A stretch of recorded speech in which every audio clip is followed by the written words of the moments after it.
Hello, everyone, and welcome to the Talking NorCal podcast, Active NorCal's official podcast. I am your host, Zach O'Brien. With me here, as always, it's Bobby D. I'll call you Bobby D today. You looked at my hat. You decided, I don't know what I'm going to call him today. So For- we're just for going to call him Bobby D. Every week, I come up with a new nickname for Bob, and I was not prepared. You can just call me Mad Fritz Bob today. Mad Bob. Mad Bob. There you go. Mad Bob.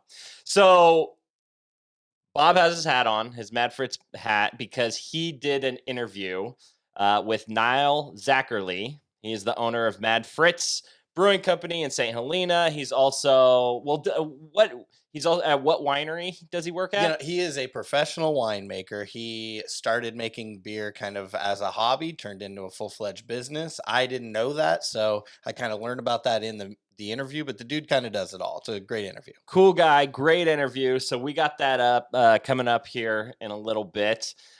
First, before we get started with this podcast, please take this opportunity to smash that subscribe button. We are everywhere you get your podcasts: Spotify, Apple Podcasts, iHeartRadio, Stitcher. We're everywhere. Also, make sure to follow us on social media, both Talking NorCal and Active NorCal. We're on all sorts of social media platforms. And if you want to watch this entire podcast, you can follow us on YouTube. We'll be posting clips to the Active NorCal YouTube page, as well as full episodes to the Talking NorCal YouTube page. So follow us wherever you can. But today we are going to have some fun. We're hopping into your eardrums and into your eyeballs if you're watching us.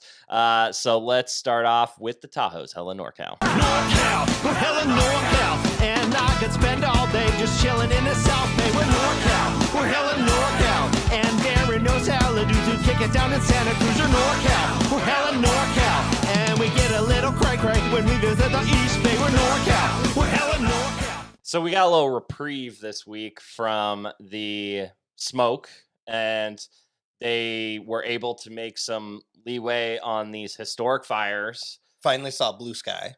I mean, wasn't that?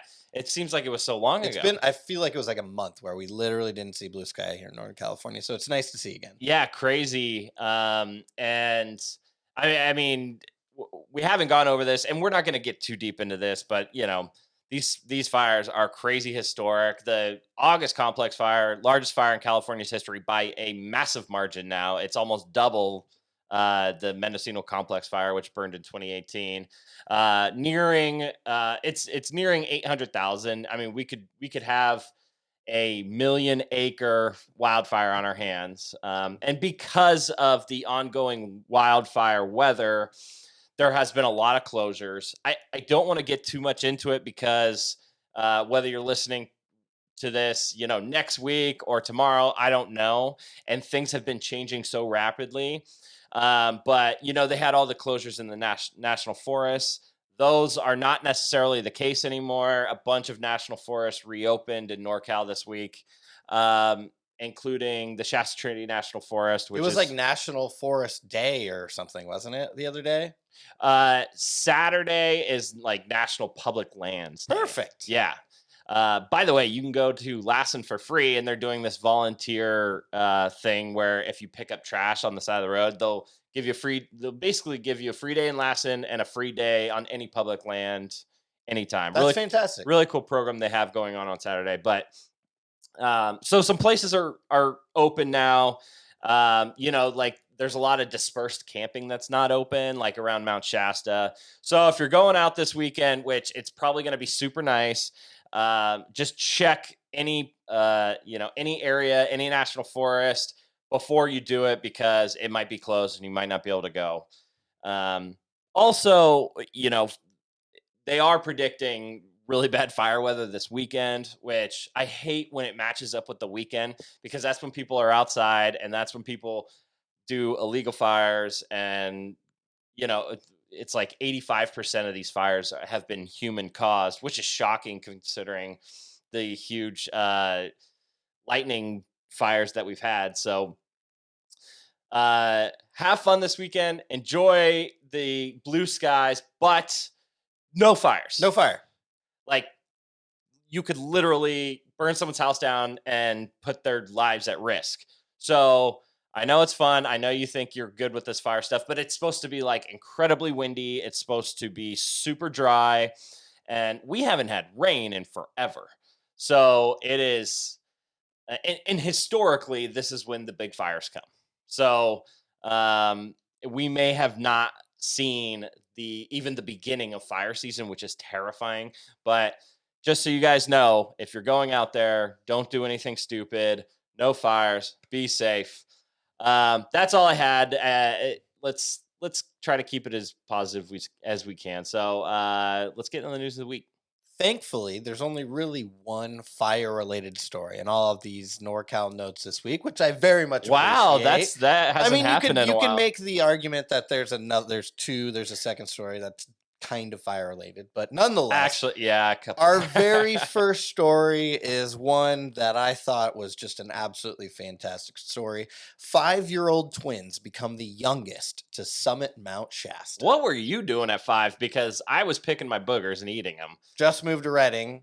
I was probably right alongside of you, also picking boogers. So they're called, if you want to look them up on social media, they're the Super Hiking Twins. They have a Facebook page and an Instagram page. Their names are Matthew and Arabella Adams. They're 5-year-old twins. And this is their 4th mountain that they've climbed over 14,000 feet. I have never climbed a 14,000 foot mountain. Nor have I. I've never summited Mount Shasta. Nor have I. These kids are incredible, and they broke the record. The previous known record was a 7-year-old that summited last year, I believe. And 2018, was it 28? It might have been 2018. And these kids, they have like super outdoorsy parents, and these kids just love to hike. So for those who haven't seen it, they did a video. Yeah, was it cool on video. Insta or was it TikTok or was it Instagram? Instagram and Facebook. So my favorite part of the video, first of all, the video is great because you can see the whole time that there's never a part where these kids are like struggling. They're having fun. You know, most of these videos are when they're on like their little breaks. In the article on Active NorCal, he talks about how two days it took to do. But my favorite part of the video is there's a part where they're climbing this it's a rocky ledge and you lose your footing quickly, and the little boy's carrying like a stuffed dog. I was like, this is awesome. This guy, he's brought his little black and white little puppy, and this is just another weekend for them. They did the entire hike took them 22 hours. And to put that in perspective, we had a guy break the record for fastest completion of the up and down hike, and it was like 2 hours. It's like 2.5 hours. Right. So it took them 22 hours. They take their time. They're careful that they're not. They spent the night. They spent the night at 11,000 feet. They have in the video. They're like playing games, lighting the fire. Like they're having fun. And it's incredible. It's an incredible accomplishment. And, you see a lot of these people in the comment section that are like, oh, that's bad parenting. That's dangerous. I fully support living life to the fullest, even at the earliest of ages, because these kids now have that. They have they have summited Mount Shasta for the rest of their lives. And not a lot of people could say that. It is not an easy mountain to climb. There was a point in our lives where our father described that as the hardest thing he's ever done. I think he attempted to summit, our father attempted to summit the mountain 14 times. And I think he only made it 8 or 9 times. Something like that. He had to turn around a few times. And, right now is a perfect time to climb it. There's 0 snow on the mountain. We've had this prolonged dry period, which is why obviously the wildfire stuff is going on, but it makes it perfect to climb this mountain right now. But these kids have also climbed Mount Whitney, White Mountain, and Mount Langley, all of which are 14,000 feet, above 14,000 feet. Mount Whitney being the highest peak in California. These kids are rock stars, man. And they're super cute. And you're right, the video is cool. I recommend to go watch it because at the end, as they're coming down the mountain, like the parents are playing games and the girl's like running after them and laughing. And she was singing like Baby Shark on their hike. Baby Shark, do do do do do do. Yeah. So just a cool accomplishment. I'm all for, let's step out of our comfort zone in this world and let's try hard things. Yes, it could be dangerous doing some things. It's also really dangerous to hop in your car and drive down the freeway. So just remember that these kids are awesome. Their parents are super cool, and congrats to the super hiking twins for summiting Mount Shasta. Couldn't agree more. Okay, next story. Park Services announces plan to kill Tule Elk to appease ranchers in Point Reyes. Yes. So this has been going on for years. There is an issue with the elk, which is the largest herd of elk in California in the Point Reyes National Seashore, because they battle for resources with the cattle on ranches in Point Reyes. So they've been discussing what they're going to do with this battle since 2018 now, and they finally decided that they're going to kill some of these elk, which of course which sucks. I mean, it certainly is not a great outcome. I'm not going to say that these ranchers don't have the right to their land and to feed their cattle and to make a living, but to kill elk in that process just sucks. So they released their plan, and their plan is to keep a population of 120 elk in the Drake's Beach area of Point Reyes. The problem is the herd had 138 elk as of last count last year. So that means they have to kill at least 18 of them to meet their plan and appease the ranchers who have, all sorts of livestock in this area. So there's going to be some outrage, no doubt about it. They've extended these ranchers who are on this national park, so to speak, which it's just a weird situation overall. But they have these private ranchers. They extended their leases to 5-year or from 5-year to 20-year terms. So they're there for the long haul. There's 24 ranching families in the park. It's just a weird setup, and they're going to kill the beautiful wildlife that everyone loves about Point Reyes over it. So it's kind of a bummer. 18 though is all they have to kill based on your numbers?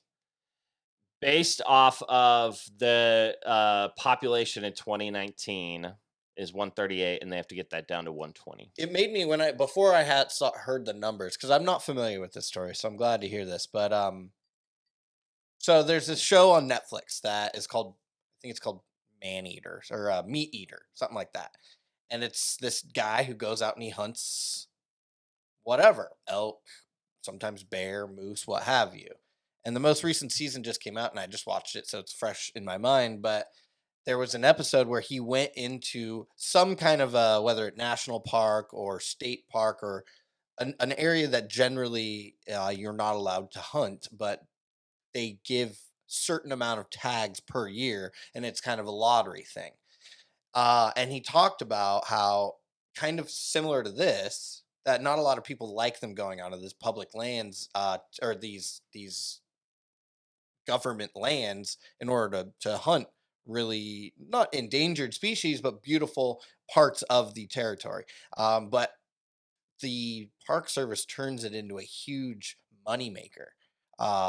If in this one episode, so that's what came to mind when I thought about it. They're making money off these ranchers, only 18, certainly. Well, but if there's only 18 if there was like 50 of them that they had to kill, they could just make 50 tags and sell those to hunters for very big, large sums of money to potentially bring money back in. So that was just me spitballing here, forward thinking, trying to spin this in a positive way. Well, it's a stunning rebuke of the National Park Service's overall agenda, which is to preserve wildlife. It does seem odd.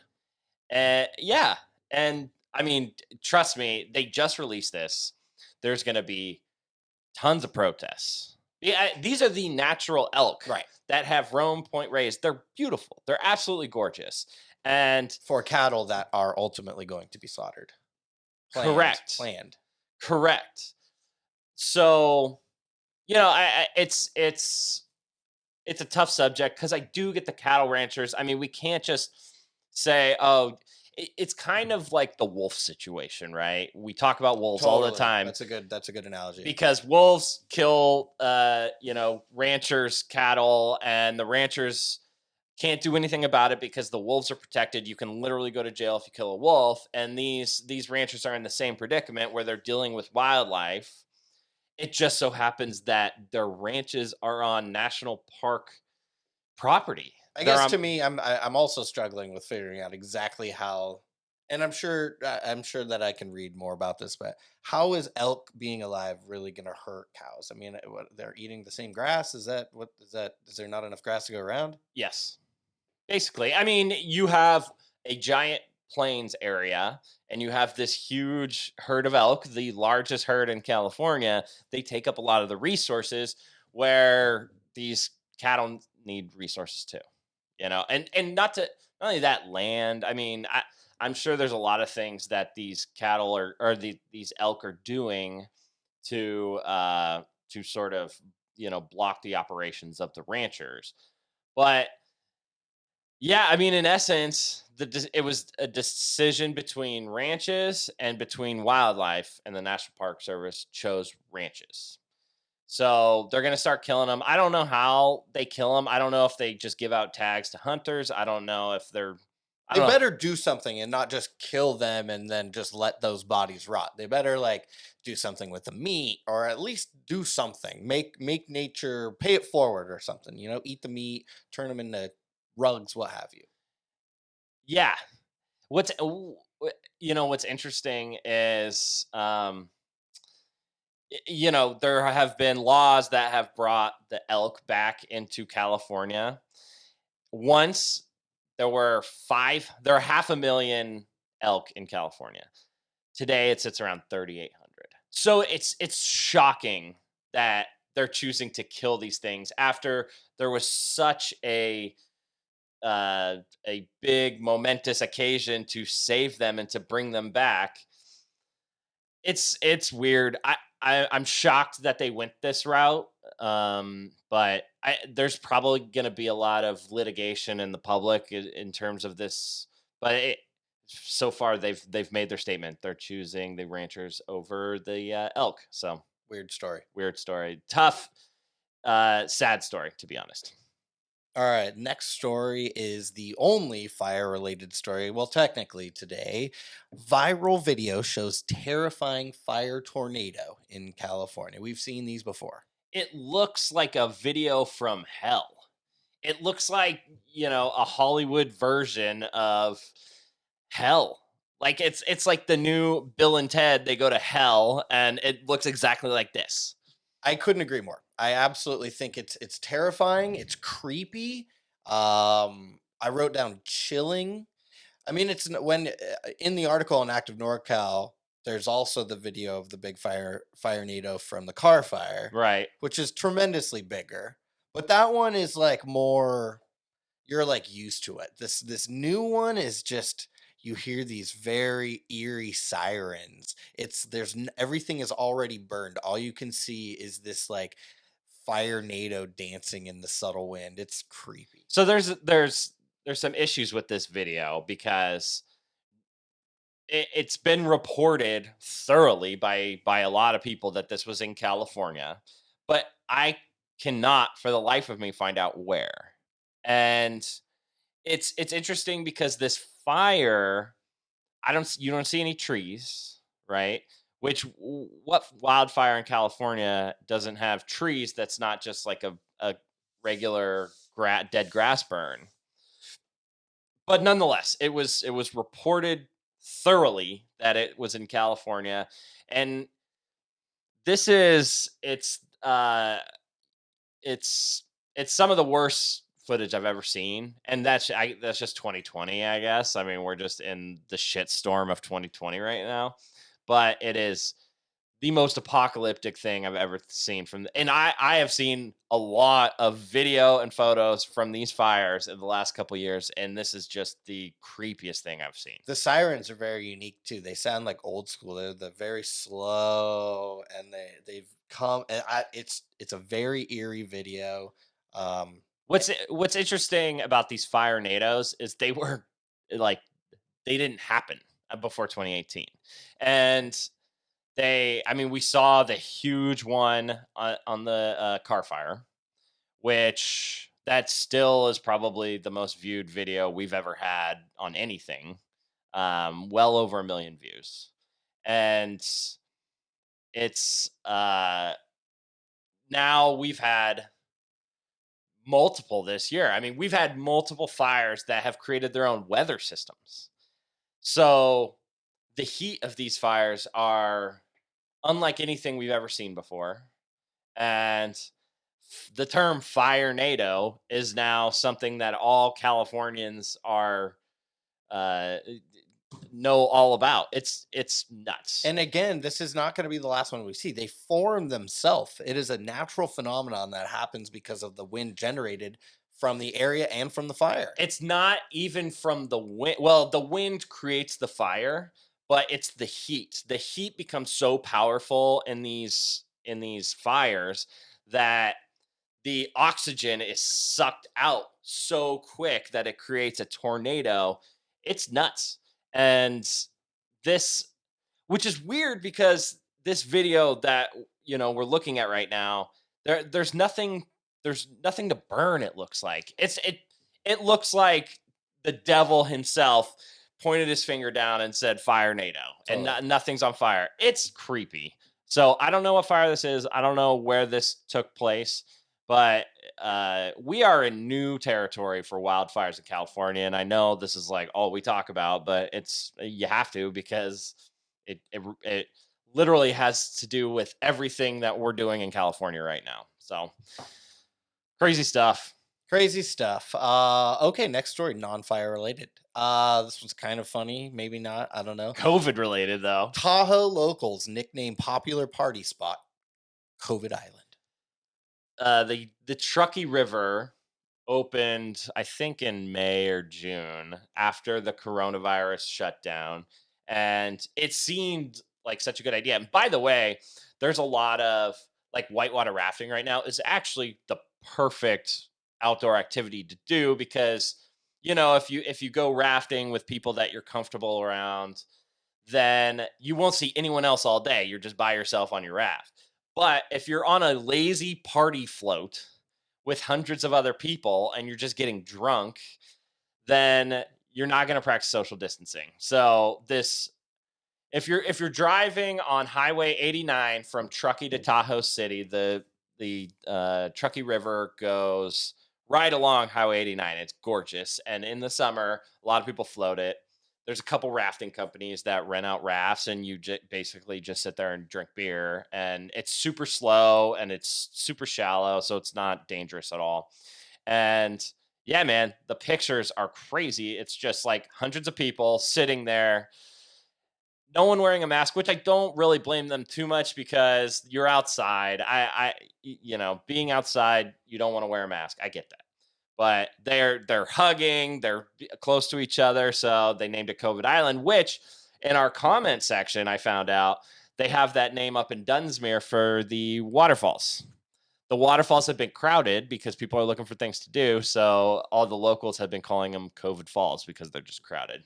I will say that when I saw this and I read the article, it made me think about my 20s and how I would 100% be one of these guys. I would be there. I would totally be but thankfully I'm in my mid 30s now. I am much more aware of the dangers of things like COVID-19, and we have gone rafting since quarantine started. But whitewater, yeah, we wore masks. Even our guide wore masks. I've done it. I've done it twice in quarantine. We weren't drinking beer down the Trinity River, with 50 college, buddies.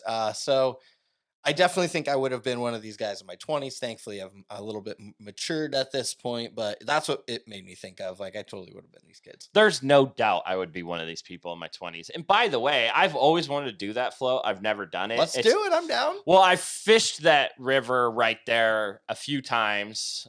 Just driving through, I'll have my rod with me and I'll drop a line.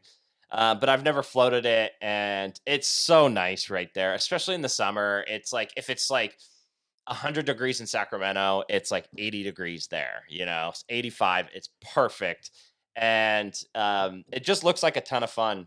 But right now, it feels dirty to me. Now looking at all these pictures, now that float feels dirty. Kind of like, did you ever do the Sacramento River float in Chico? No. So I had a summer where I did it every single day. I didn't have a job one summer when I went to college there, and I did it every single day. And it reminds me of that because now I look at all those floaters and I look at all the people on Beer Can Beach in Chico. If anyone knows Chico, you know what I'm talking about. It's crowded. It's disgusting. People are peeing all over the place. And I look at that now and I'm like, oh, that's disgusting. Like, I would never want to go on Beer Can Beach. But back then, I literally did it like every day You during the lived summer. for it back I then. lived Yeah. for it. It was so much fun. It was the perfect way to hang out with your friends in the outdoors in Chico. And so we all grow up eventually. But now I'm going to have trouble when I actually pull the trigger on doing this float. I'm going to feel a little dirty about it. Totally.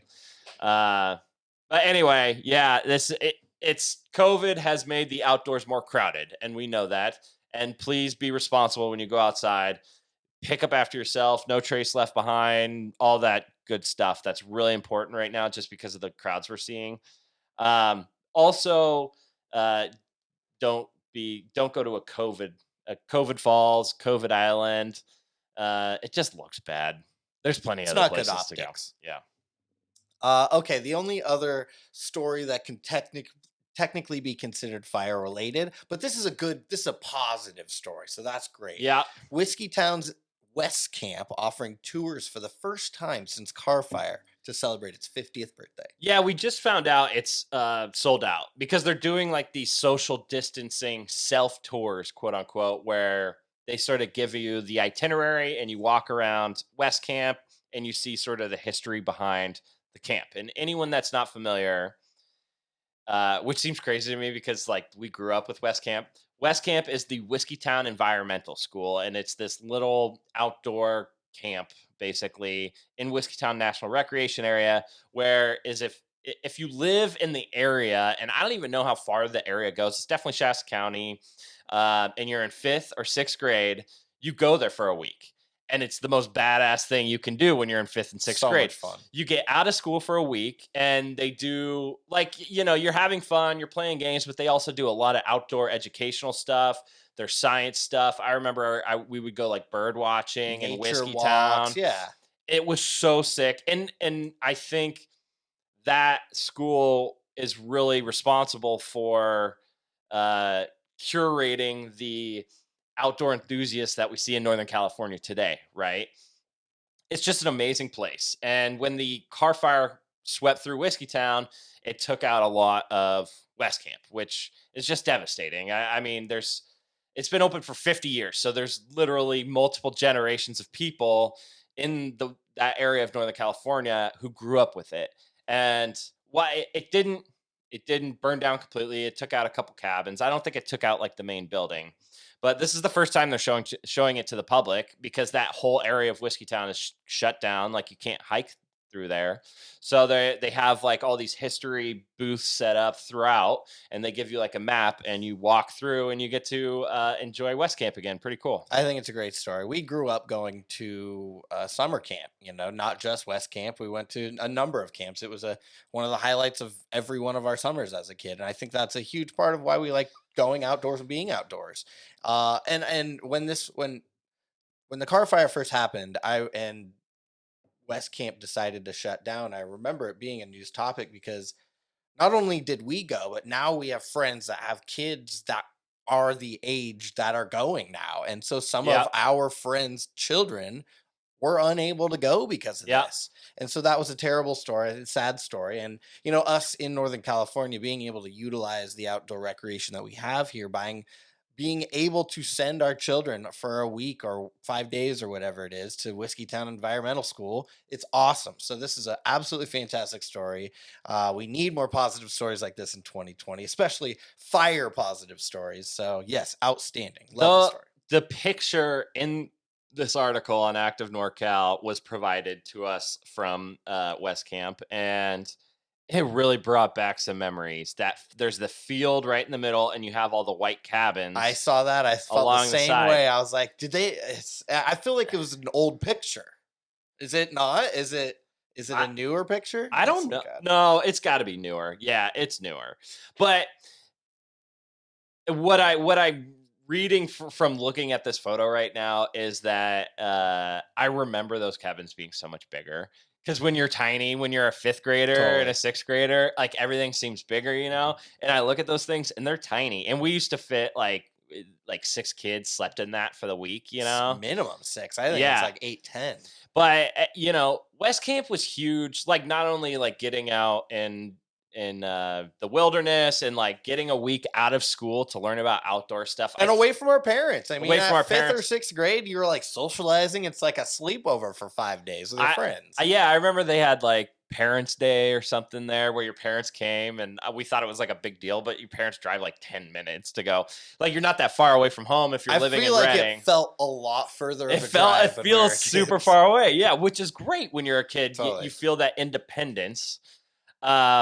But I remember, I mean, for those types of camps, when you're a kid, it allows you to meet new kids and develop new relationships, whether those turn out into anything, whatever. Also, as a 5th, 6th grade boy, it allowed me to meet like girls. Totally. Like from other schools. Taught me how to socialize with the opposite sex, for sure. Yeah. And so just looking at this picture, it was super fun. I can't believe these kids haven't been able to do this. And I honestly don't think this place is going to open anytime soon. I think the foundation of the area in itself is fragile right now since the fire. So they wouldn't even touch it, especially with young kids. So it begs the question, do you have like a favorite memory from West Camp? So I remember more of the other camp that we went to growing up, Camp McCumber. Yeah, obviously we spent a lot more time at Camp McCumber. I feel like there was very similar to Camp McCumber. There was like the culmination, like last night dance. I feel like that's always like where all of the electricity happens. And so, of course, I think that is you have to forge your relationship that you've built throughout the week. You've had 3 or 4 days to establish this. This relationship with potentially someone from even another school. Yeah, huge. And so, totally. School dance. The dance at the end was definitely my favorite. For some reason, my memory, and I'm looking at this field right now, my memory is playing frisbee golf, ultimate frisbee, because I learned how to play it on that field, and I thought it was the coolest game in the world when I learned how to play in 5th grade, and so that's like my favorite memory. But I actually, for only spending 5 days there, I mean, I remember that camp pretty well. I can look at the photo and sort of, realize the entire geography of the place.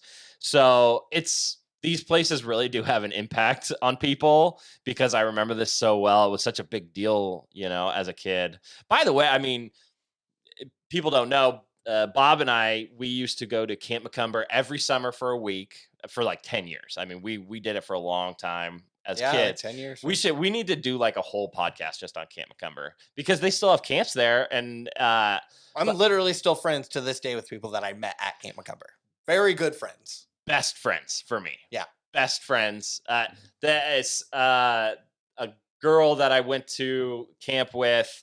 I was always very close with her, and she married this man that we met in college, and he was a groomsman in my wedding.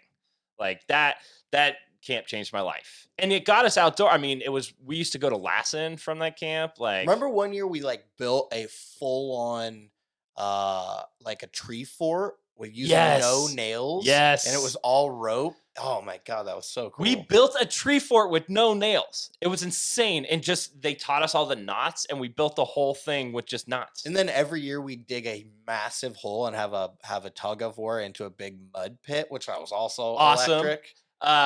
The tree in the middle of Lake Macumber. It's got to be. It's gone. It's definitely gone.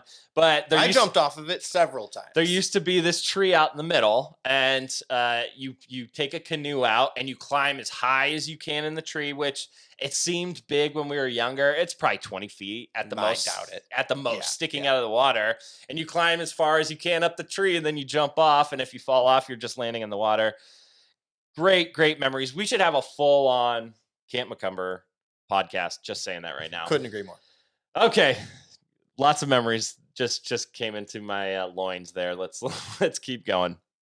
Okay, last story of the day. This one is amazing. Michelob Ultra will pay one lucky person $50,000 to travel to national parks. And if I understand correctly, it's $50,000 over only 6 months. Yeah.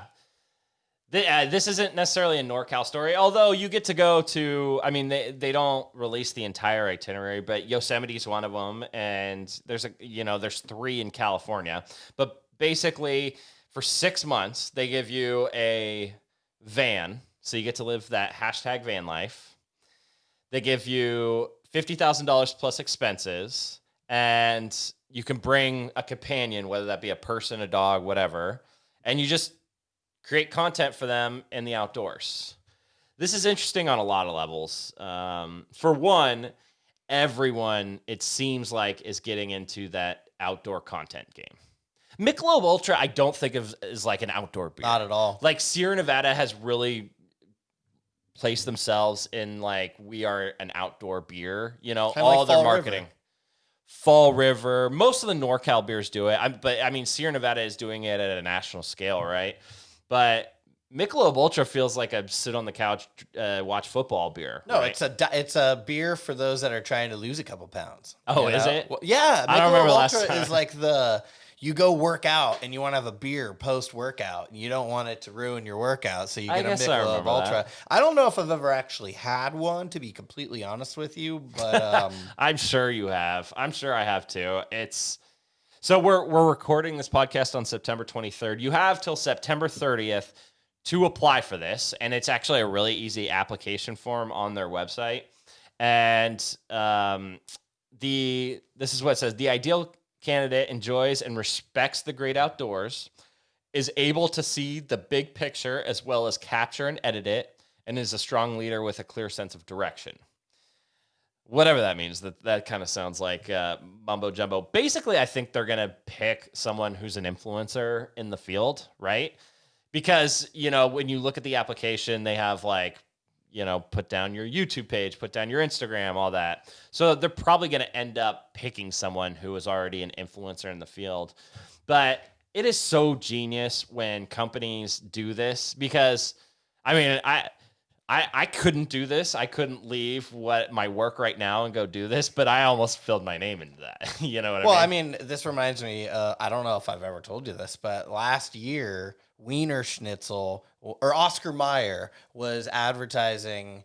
It was like $60,000 for a year, and you just drive the Wienermobile around the nation. And I wouldn't sign up for that. 1,000% I applied for that job. I sent my social media handles. I told them I was on the show MasterChef. So I was like, let's go. But what do what do? You just drive around you got to go to different events and stuff. Exactly. And you're the Wienermobile driver. Yeah.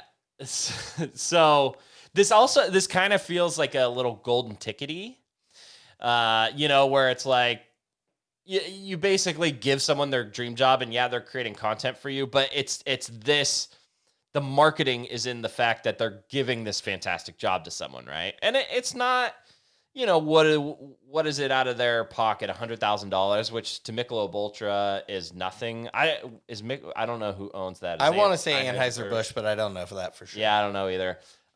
It's also sponsored by the National Park Foundation, so they're doing this all together, which is cool. But it's more about that people are going to forget about it when they actually take pictures with Michelob Ultras in national parks or whatever. But it's kind of golden tickety, which reminds me, I don't know if I've ever told you this or if we've ever talked about it. Have you heard about the Jelly Belly golden ticket? I have. Okay. So Jelly Belly, which is based in Fairfield, that's where their factory is. Although I think the owner operates out of Los Angeles. They have like a golden ticket in every state, but you had to pay. I almost did it to get it for you as a pet present, but it was like $200 just to get the hint to find the golden ticket. And I forget what the golden ticket is. It's basically the same thing it's exactly the same thing as Willy Wonka. Yeah, they're bringing. Yeah, you get to go to this, Wonka Land or what have you. But I was gonna like sign up and get it just for you because I think that would be incredible content for you, 1,000%. For you to go out and get that. I still need to go to the Museum of Ice Cream in San Francisco. That for me is on the same level. Yeah. Have you been? No, but it's known amongst. It's a tourist trap. San Francisco locals as a tourist trap and not so that is cool. Pier 32. So is getting a clam chowder bowl in Pier 32. Yeah, I've had so much better clam chowder in my life. You wouldn't catch me there either. I've been there, and that place. Chowder. I mean, talk about COVID. I knew you were going to say that. Pure COVID. Yeah. So. You have a week to sign up. If you're listening to I don't know, this will probably go out tomorrow on the 24th. You don't have much time, but it actually shouldn't take you that long to apply for this. You got to write like a little paragraph. You've been preparing your whole life. I know we have a couple like strong influencers in the outdoor game that follow us pretty adamantly, and this would be perfect for you. So go check it out. Michelob Ultra. It's called they're calling it the Chief Exploration Officer, #Pure Gold CEO. Because the Chief Exploration Officer, the CEO. I really like that. I thought it was kind of cheesy, but so that's it's pretty. We should actually do something like that at Active NorCal, like some sort of golden ticket thing where someone creates content. We'll partner up with like Fall River or something. Yeah, partner up with a company. And they can do some joint. I guess that's kind of what we do anyway. So maybe that's just hiring someone. I don't know. Maybe we already do this job. Well, no, that's why I was like, dude, I could do this easily. Are you kidding me? We just don't have to exclusively drink Michelob Ultra. We drink whatever we want. I honestly, this would be awesome, but I'm not going to sell my soul to Michelob Ultra. Nah, drink local for $50,000 and like for and 6 the expenses. It's $100,000. Like I like better beer than Michelob Ultra. I'm just going to say that. Heard that. Okay. And that does it for our NorCal notes of the week. Okay. Up next, journalist Bob, Journo Bob did his interview with Nile Zacherle. He is the owner of Mad Fritz Brewing Company in Saint Helena and just an overall badass guy. Let's go to our interview with Nile. All right, now I'd like to welcome onto the podcast Nile Zacherle, the founder, brewmaster, and maltster of Mad Fritz Brewing in Saint Helena, California, a brewery in the heart of wine country. Nile, thank you so much for joining us today. Thanks for having me. Yeah, absolutely. We have actually a little bit of a background with the Talking NorCal podcast and Mad Fritz, and you might not be aware, so I'll just fill you in. I actually first found out about you, Nile, because I went to the Culinary Institute of America there in Napa, and you came and spoke at my school. So right away, from the very first impression, I was very impressed by you because, anytime a chef from the Culinary Institute of America introduces you to a beer, you're going to listen. I also got credit for participating in that class. Also, in the Talking NorCal podcast a few months ago, we did a NorCal craft brew, kind of like a draft like you would do for football. And then we had our audience vote on who had the best six-pack. And in my six-pack, I picked Jupiter and the Camel. So I'm a huge fan of Mad Fritz. I'm wearing the Mad Fritz hat if you're watching this on video right now. So that's our background. Nile, thank you again for joining us. I know that you have a very unique history when it comes to not just brewing, but you're actually a winemaker. So, in fact, you have the quote, "It takes a lot of wine to make great beer." Can you fill us in on your personal background and how you eventually became the brewmaster and maltster at Mad Fritz? Yeah, so I'm actually at David Arthur Vineyards right now, and where I'm director of viticulture and winemaking. We're a small family winery. I've been here for 13 years. Mad Fritz is a bit of a collaboration of winemaking philosophy and beer making technique, and obviously, really the collaboration of the ingredients from local farmers and how they impact the resulting beers. Now, of course, we have, as you mentioned, the Jupiter and Camel. That's a Pilsner we make using grains from different locations. But everything we use is craft malted, single origin. So you might call them smash beers, single malt, single hop beers.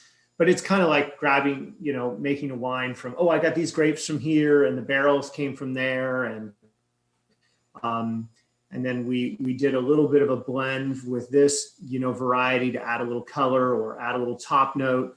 And so, inevitably wine is certainly about place, but there is the dimension of blending and synergies that you look for with both, let's say, the oak impact, with the fruit intensity, the vintage character.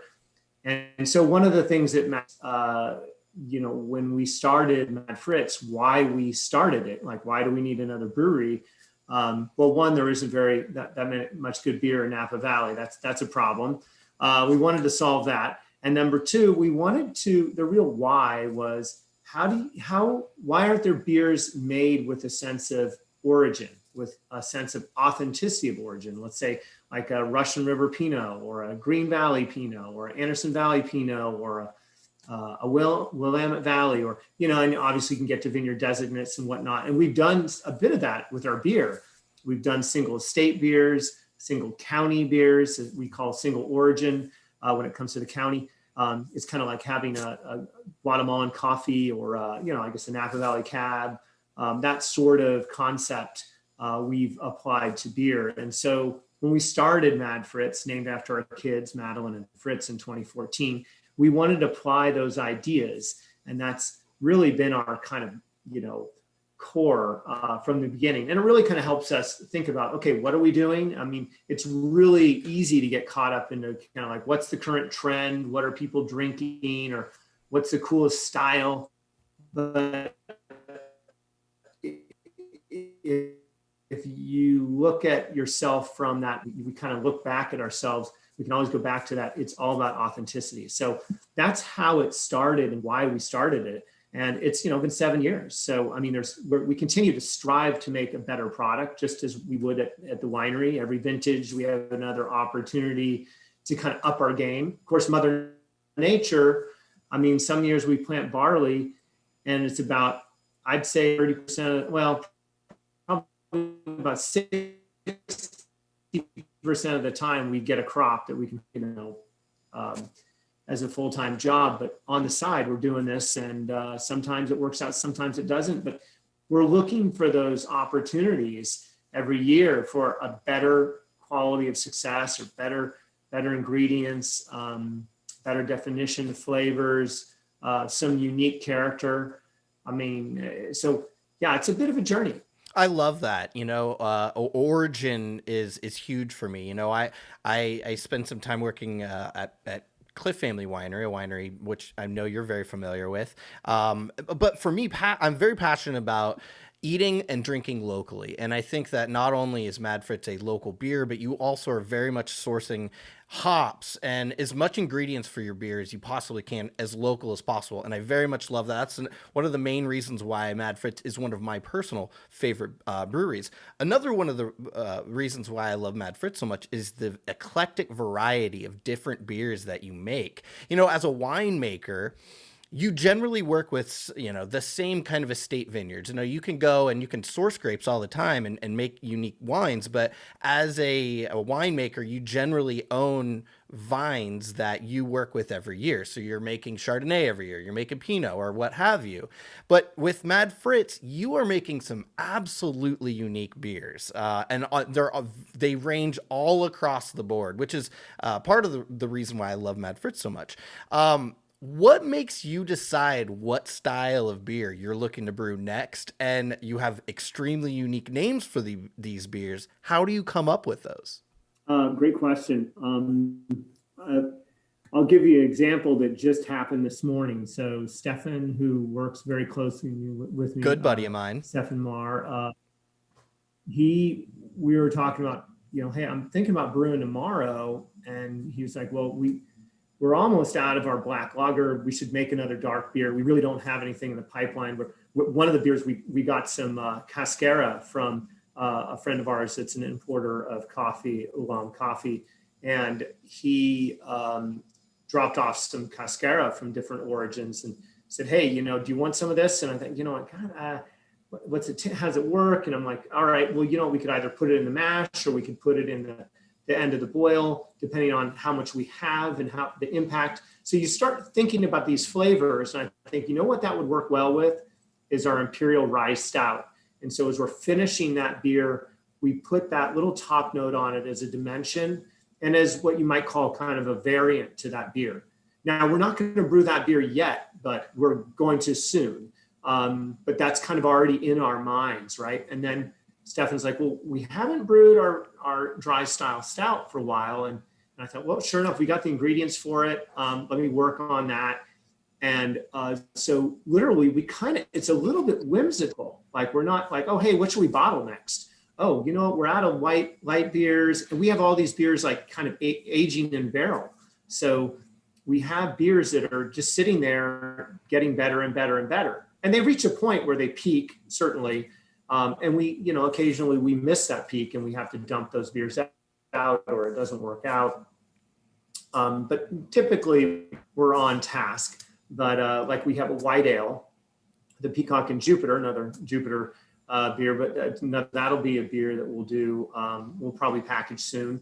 But tomorrow we're going to do the Crow and the Water. So again, they're all Aesop's fables. So the Crow and the Water fable is a great one because it's about strength, intelligence over really strength, and the crow figuring out how to get water out of the jug using stones versus the other crow trying to push it over, trying to get it, but the water spills out. So, I mean, great. It's been a fun platform to review these fables, and we're a little bit more like he and I just decide what we're doing, and so we're constantly kind of looking at our inventory, our access to these farms and ingredients. And oftentimes the beer is unproducible without these, ingredients from different farms that are stated on the back label. So it's a bit constraining.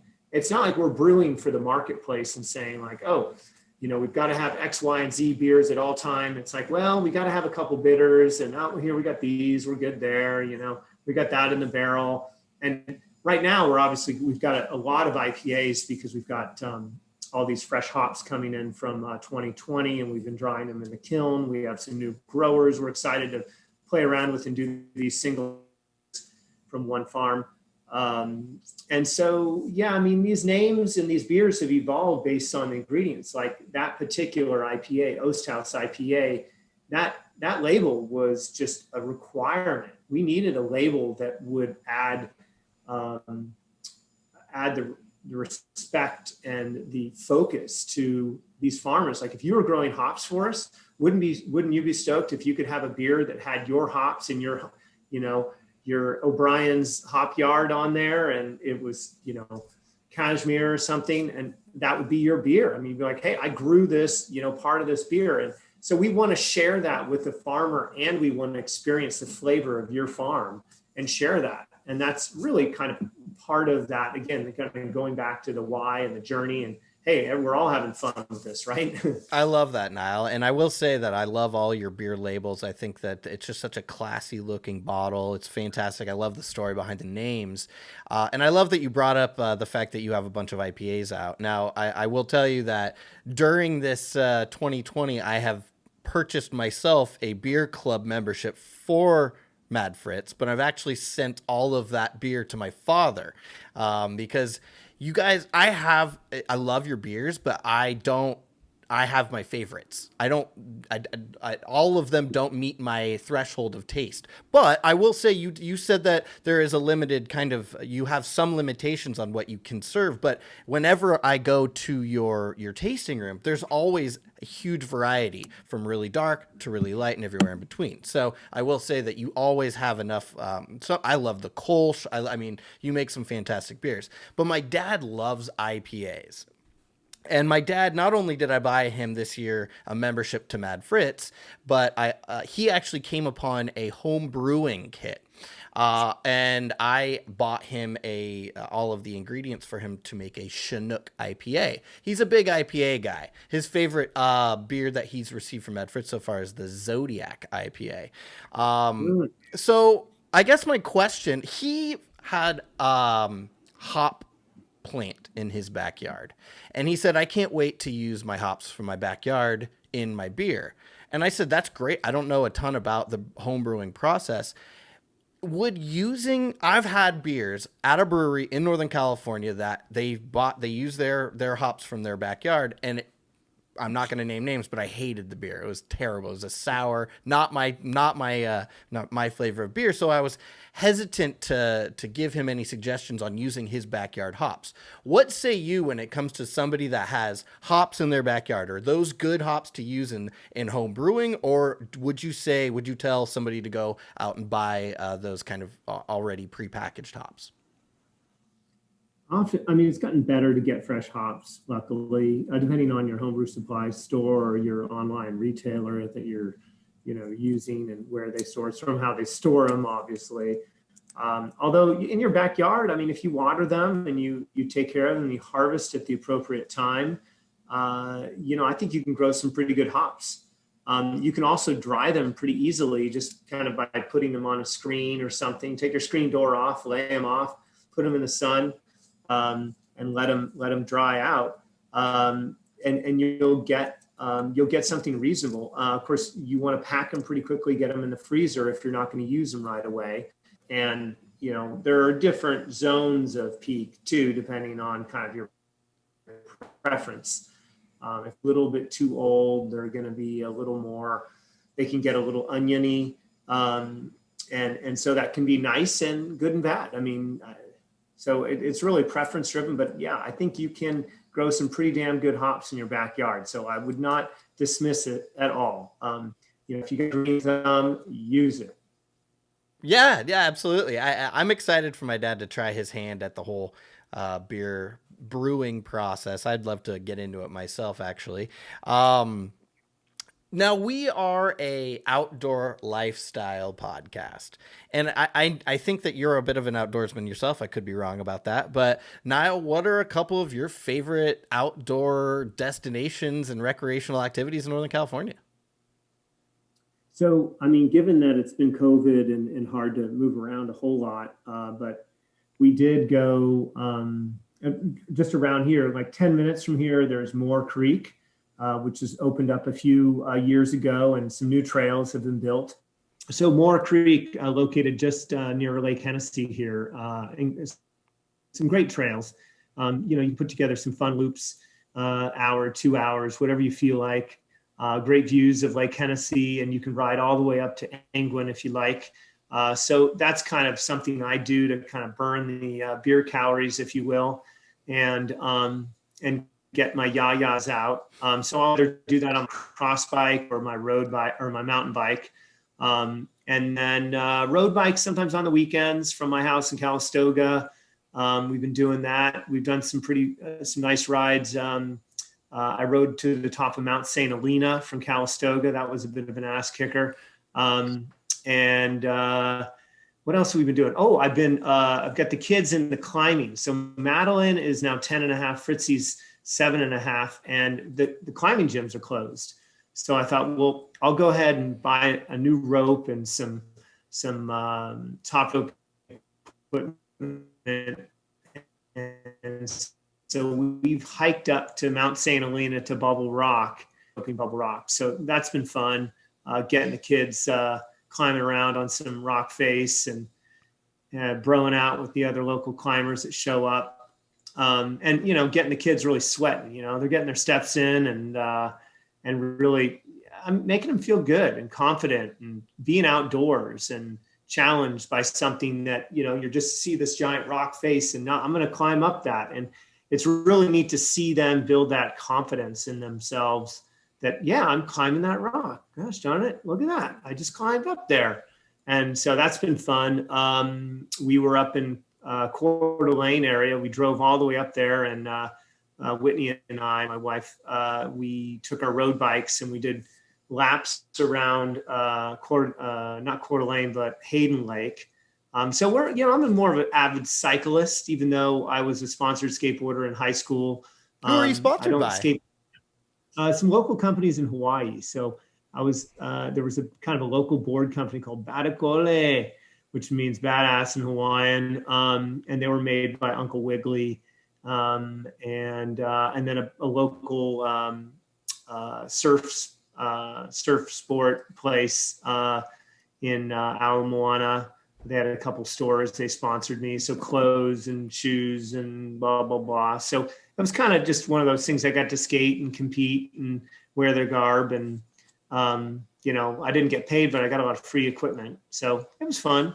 That's, you do everything. Winemaker, brewmaster. I also wanted to ask, you're a maltster. What does that mean exactly? Does that mean you're a professional malter?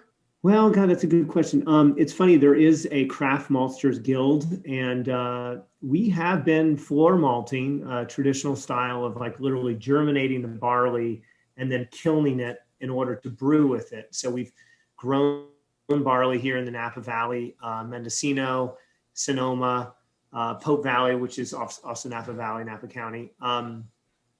And then we've germinated. The malting process is literally just germinating barley as a seed and then kilning it so that you effectively make the starch in the grain more usable for brewing.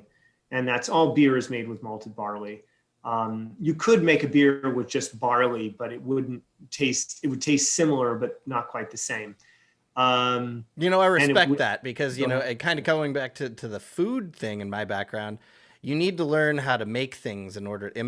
Ingredients, a lot of ingredients are actual already cooked items, and understanding how to make the things just like that malted barley. You need to learn how to do those things yourself to get more of your hands-on approach. And I absolutely appreciate that. So I just have never heard of the Professional Malters Guild. So that's pretty cool.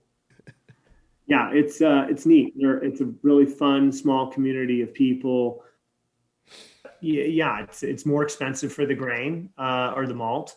And we have maltsters from all around the country. We have a few local ones too.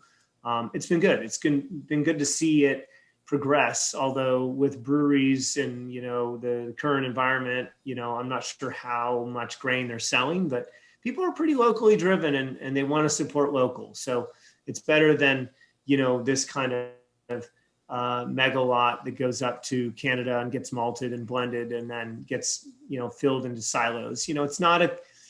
We're not dealing with it as a commodity. We're dealing it with like a very specific, and unless you're able to charge more for it, none of it pencils out. So we've been on this track since 2016. Really, we started growing in 2014, but it wasn't until 15 that we were like, okay, we got to get a malting equipment and do this. So, Nile, before I started recording, you mentioned that this year's harvest is a unique harvest season. Now, we talk about the F word a lot on this podcast, fires. As you can imagine, we need to because there's so many fires that affect outdoor recreation in Northern California. We can't avoid it. How you mentioned it being a very unique harvest this year. Can you tell me why? Is it all because of fires? Is there other things, not just in the wine making process, but also in the beer brewing process and hops and grapes and all of those things? How has it been a unique harvest for you this year? Obviously, we've been under different conditions with COVID and restrictions on hosting and whatnot, and accessibility to service providers, which are, most of them are essential. We're deemed essential, which is great. We are farmers. If we were told to shut down, we would lose everything. But with the fires are what really kind of things were going along just good. It's been not the easiest year, but we tend to try and be optimistic at the harvest, and it's always a new opportunity. Some people kind of call it their Christmas, when you get the gift of the fruit and you're harvesting, you see, what Mother Nature is grown for you, and what you've done with her, to create this amazing product and turn it into a wine. It's pretty exciting. You only get this shot once a year. It's not like brewing where I can brew this beer over and over again. You have one shot with wine, and it's really easy to mess it up. So you kind of want to come at it with kid gloves and just be a little bit cautious in handling it. But the fires that started with the lightning complexes, really set a precedence for smoke taint in the wine grapes to levels in our eastern mountains, which are very close to, we can see Lake Hennessy from our property. And the first one of the main fires that started was called the Lake Hennessy or the Hennessy Ridge Complex. Yeah, it's affected the grapes to the point where we're not going to harvest. Oh, wow. So that's unfortunate. Yeah, after 40 years of growing grapes up here, this is the first vintage where we will not harvest grapes. We were fortunate. Cliff family was fortunate enough to have harvested most of their grapes that were in the area prior to the actual smoke really becoming an issue. But our winemaker, Cliff family's winemaker, Laura Barrett, who I know she's testing those grapes rigorously to make sure that there is no smoke tint. So it's 2020 is the year of pivot. It's been rough with COVID. It's been rough with fires. There's only so much we could do, but Northern California, we're very familiar with fires. This year was tremendous in that we've had the biggest fires on record burning. But Nile, thank you so much for joining us today. Again, I think you are an amazing man. The fact that you were a professional skateboarder, a winemaker, a brewmaster, a maltster, and the founder of one of my favorite breweries in Northern California. Thank you so much for joining. Now, I know our listeners are going to wonder, how can they get their hands on some Mad Fritz beer? So madfritz.com. At Mad Fritz Brewing on Instagram, you can kind of follow us. Obviously Facebook, Twitter. If you go to madfritz.com, purchase Mad Fritz. We do have an online store. It's a little bit limited, but if there's something particular you want, just call us. You guys have a great operation between you and Stefan. Shout out Stefan. You guys make great beer. Next time I'm in Saint Helena area, I'm going to stop in and hopefully grab a Kolsch from old Stefan. But Nile, again, thank you so much for joining us again. Anyone that wants to try Nile's beer, madfritz.com, madfritz.com, or on Instagram. Again, Nile, thank you so much for joining us today. Thank you, O'Brien. Okay, great interview, Bob. Thanks, Zach. That was Nile Zacherle, really cool guy, really interesting story. Check out Mad Fritz beer is insanely good. Super good. Yeah, I actually didn't have any to hold in the interview because I brought it all over here and we drank it already. Yeah, you brought over all these really nice expensive beers, and it's because I love you and I appreciate you. Well, I always felt weird drinking them. It's kind of like when you get a really nice bottle of wine and it's you just pour a little glass. I also tend to bring those over. You do too. You do too. So I appreciate you. You're welcome. Okay, so to finish off the pod, we're going to do something we haven't done in a while because of COVID and/or wildfires completely destroying our year and keeping us inside. We have the return of Adventures in NorCal. I missed it so much. So, earlier, when did we do this? I don't even know. A month and a half ago. Yeah, a month and a half ago, we did a river rafting trip on the Trinity River with our friends at Trinity River Rafting. And it was interesting because I hadn't done that. I don't think I've ever done that before. You've done it before, but it's been so long for both of us. And I guess we could just talk about the whole trip in general. We drove up to this small town, if you even call it a town. Well, it was a big bar.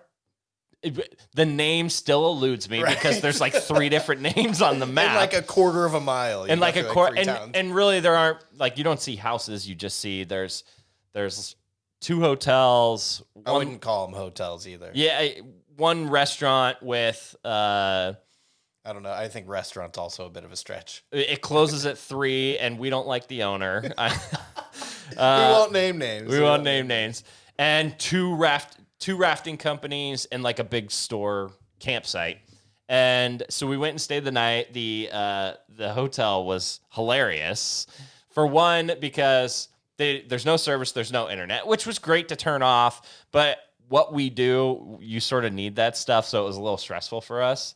And the lady got mad at me when I asked about it. She said, people come here to turn off. That was funny. It's like, yeah, that's kind of our thing we have a media company. That's why we're here. Create content. And we had, the room had the tiniest TV you've ever seen. Like compared to Michael Scott's little TV in the office. It was amazing. Smaller than the computer I'm looking at right now. Actually, I remember we turn on the TV and the first thing on and the first thing on was The Office. Yeah. Love it. So it was actually a fun stay, and we hung out and we fished the Trinity River that night, and we had a couple beers and we ate pizza, and then woke up early, got up in the morning, went to Trinity River Rafting, met up with Glenn, our guide, and did a little trip with Visit Redding, who sponsored the video, and it was fun. You know, it's something the whole family can do. I'll say that. Well, right now, because of flows. Because the flows, but even if the flows are higher, it's nothing compared to, say, the American River, the Yuba River. That section of Trinity River, yes. Which is what, the Pigeon Point run? Pigeon Point, getting in at Baghdad. So you get in at Baghdad, and I forget how many miles was it. I think it was 7 or 8. 7 or 8. And it's awesome to book with these rafting companies because not only do they give you like an awesome day on the river, and they sort of can point out everything with a guide, making sure you're safe and going the right direction, but they also have like a nice lunch for you in the middle of the day, which is always awesome to eat like a bomb sandwich right in the middle of your rafting trip. Literally at a picnic table for us. But like made right there. It's not like a soggy one that you're keeping in a bag. So we started off the trip, and you start off, there's the confluence of the different sections of the Trinity, and they hit each other, and there's a little pool where you can swim, which was great. And then we went around the corner, and there was an eagle. And this is in our video. This video is on YouTube, by the way. But we never explained that eagle because it is weird that it was just standing there, and we were able to get so close to it. And you know, we didn't get super close. We kept our distance, but we were able to get really good video footage of it. And it turns out it was injured, and they had called it in with the California Fish and Wildlife, so that's why we were able to get it. But that's the closest I've ever been to an eagle. Same. And a lot of people probably don't know this. The Trinity area, specifically Trinity Lake, just became the largest, I don't even know how to explain it, the largest population in one area of eagles in California. It took over that crown from Shasta Lake recently. Pretty cool. So we go down the river. It's pretty chill. There's some good rapids. By the way, you know, we had Glenn, our awesome guide. He was super cool all day. And I brought out my friends, Justin and Carrie, who, you know, live in Redding, and Glenn was a former teacher at Foothill High, if I remember. Yeah, we had some great conversations with Glenn because we, you know the same people, and he was just a really cool guy. So, yeah, there's great rapids throughout. It was really technical because the water was low, so you're kind of weaving in and out of these things instead of like dropping over a waterfall like I did on the American rivers with a high flow. These are like you're paddling hard. You're going in and out of these rapids. So that was fun. Jumped off some rocks. We got to hike to a waterfall. That was pretty cool. Watched a guy mine for gold. I mean, we saw it all. Christian and his claim. So we learned, and by the way, there was a guy at our hotel the night before who also had a claim. So apparently Trinity's like a gold rush right now. Apparently. But yeah, this guy, what's his name? I had it out the tip of my tongue, but he mines for gold, and he was getting legit gold, like in his thing, like every time he Christian. Christian. Yeah. He was the guy who drove our van with the rafts in it, and then we met him, 30, 40 minutes into and he's at his claim, mining for gold. Yeah. It's what's going on with claims? I don't know what you buy it, you rent it for someone, basically you lease it, and then you get to keep all the gold. You get to keep they take a percentage of the gold. Yeah.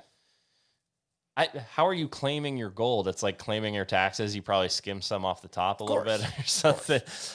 So very interesting to learn about like the gold going on the Trinity River right now, and who knew that's kind of like the gold place right now. So yeah, jumped off some rocks. The Bigfoot movie. We did hear about a Bigfoot movie. I still haven't seen it. But Glenn told us it's terrible, so I don't really want to. So the entire trip down, Glenn took a group of filmmakers down the Trinity River, and they filmed this Bigfoot movie, which is on Netflix apparently, and he said it's absolutely terrible. Well, I probably shouldn't say that out loud, but oh well. He said it on camera. He did say it on camera. Okay, and it's like Bigfoot's just cruising around the Trinity River killing people. It's like a horror movie with Bigfoot, but like terribly done. Well, most horror movies are terribly done, in my opinion. Mm-hmm. But so we learned a lot about the river, and that's also where we got to meet Sean Northam, the guy with where we met foul mouth. The NorCal dude who was on our podcast a couple episodes ago. We randomly met him, and I just know his face from his Instagram and the viral video that we've had from his kayaking McCloud Falls. So it was a super packed day. Hellhole was fun. It was okay. Yeah, it was kind of small. Yeah. Compared to some of the stuff that I was... Well, I've hit Hellhole way higher flow than that. And even though it had been 15 years since I'd done it, that was weak.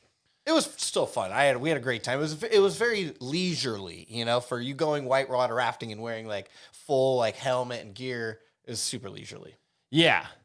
And then it was in the video at the end of the day, in the middle of July, I want to say, just started pouring down rain. Hailed. It was crazy. Like almost golf ball sized pieces of hail in the middle of it. It was extremely hot that day. It was actually pretty nice that day. Yeah.